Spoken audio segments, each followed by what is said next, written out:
Lu sana udah naik tuh.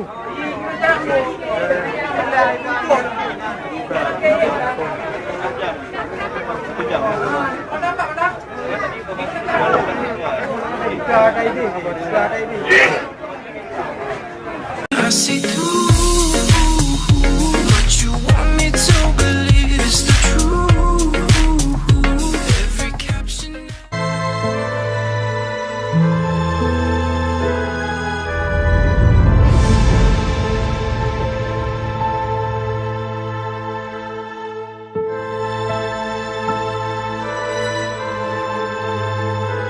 Pada pagi itu, matahari bersinar indah.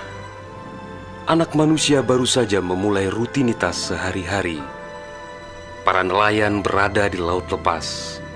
Kaum ibu sedang sibuk di dapur. Anak-anak usia sekolah menikmati hari libur. Sebagian pemuda sedang berolahraga. Sebagian lagi bersiap-siap menuju pantai untuk rekreasi. Para buruh bangunan sedang bekerja. Suasana pasar hiruk-pikuk dengan berbagai transaksi. Burung-burung baru saja meninggalkan sarang.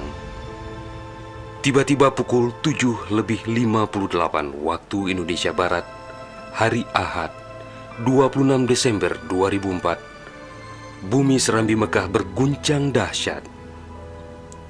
Guncangan gempa pada 8,9 skala Richter itu berlangsung puluhan menit tanpa henti.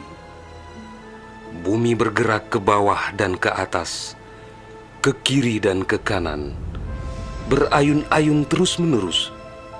Orang-orang berlari keluar rumah, berkumpul di jalan-jalan dan lapangan terbuka. Mereka seperti berada dalam tampi. Kepala terasa pusing, sehingga banyak yang terjerembab ke bumi. Suara azan Allahu Akbar berkumandang dari menara-menara masjid dan menasa. Suara zikir pun membahana di mana-mana.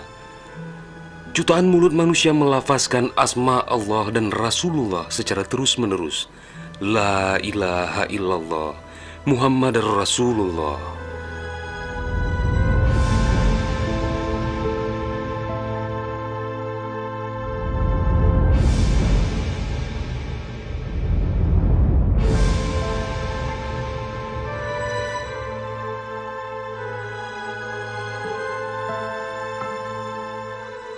Seusai gempa dahsyat itu, sebagian orang pergi untuk melihat-lihat situasi karena terbetik kabar bahwa di tempat tertentu ada bangunan yang rubuh, ada tanah yang terbelah, dan ada pula rumah yang ditelan bumi. Tidak terpikirkan oleh mereka apa yang akan terjadi setelah itu. Tidak ada tanda-tanda alam yang begitu kentara.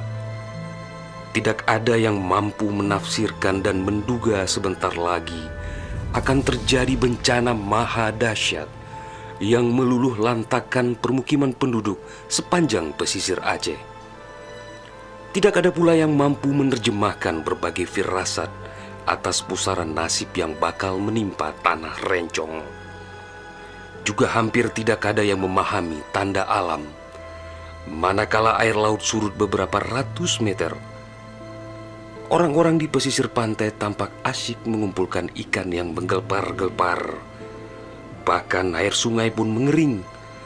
Namun tidak ada yang dapat membaca tanda-tanda itu. Mereka seakan melupakan gempa yang baru berlalu.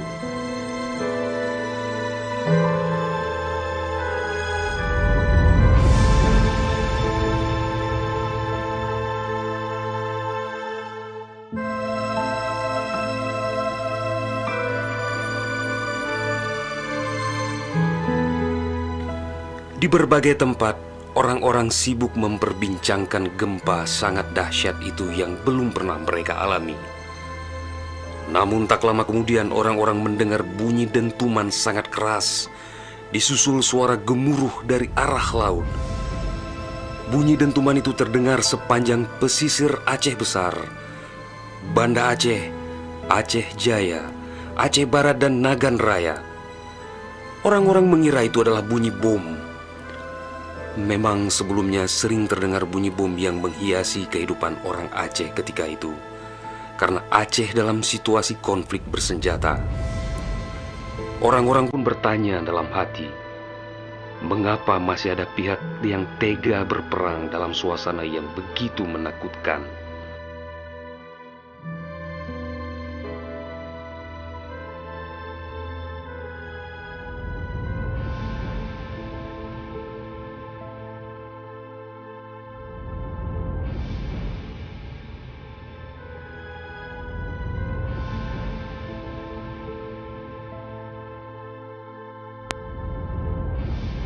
Orang-orang mengira pagi itu hanya sekedar gempa.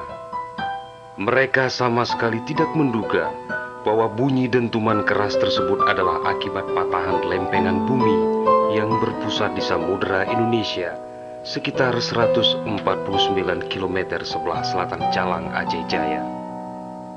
Dan itulah penyebab gempa. Di samping kehendak Allah, pemilik alam semesta, belum sempat mereka bernafas lega akibat gempa.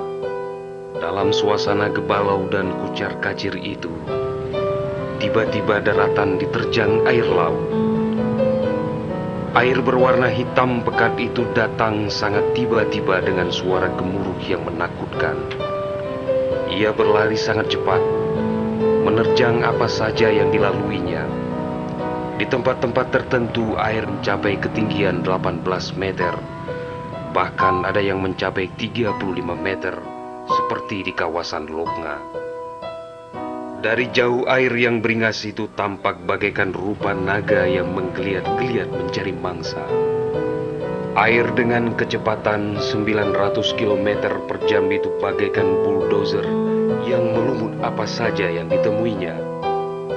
Orang-orang berusaha menyelamatkan diri dengan berbagai cara. Namun hampir semua orang, hewan-hewan, benda-benda, rumah, lat batat kaye bate, digulung air itu tanpa kecuali. Semua wilayah yang dilaluinya pun hancur berkeping-keping. Air laut yang datang menyamai kecepatan pesawat terbang itu, ternyata namanya tsunami.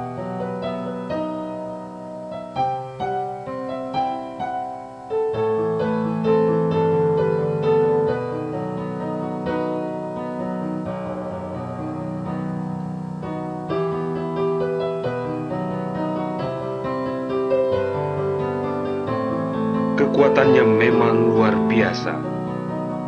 Kapal apung PLN yang diparkir di perairan Ulelu, Banda Aceh, digelandang tsunami sampai 3 km ke darat.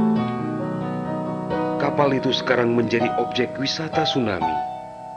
Demikian juga kapal angkut Sendalas milik PT SAI diseretnya ke atas badan jalan negara Banda Aceh melabuh di Loknga.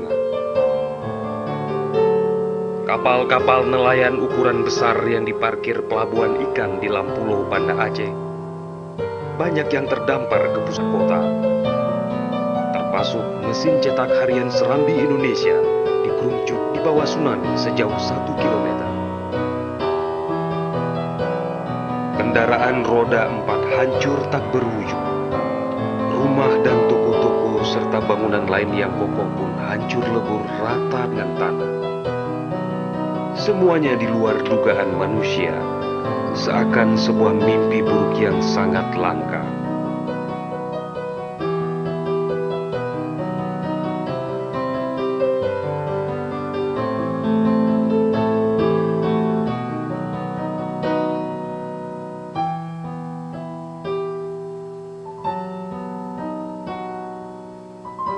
Setelah kira-kira 15 menit air laut itu beraksi, suasana pesisir Aceh pun lengang, sunyi, sepi, senyap, dan hening yang tak bisa dilukiskan dengan kata-kata.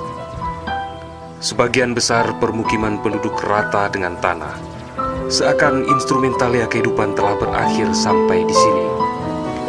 Ratusan ribu orang nelangsa, teduk tesepuk, telok menjaro, teingat kedro hana ledaya, atau terduduk lunglai bersilang tangan, mengingat nasib tiada berdaya.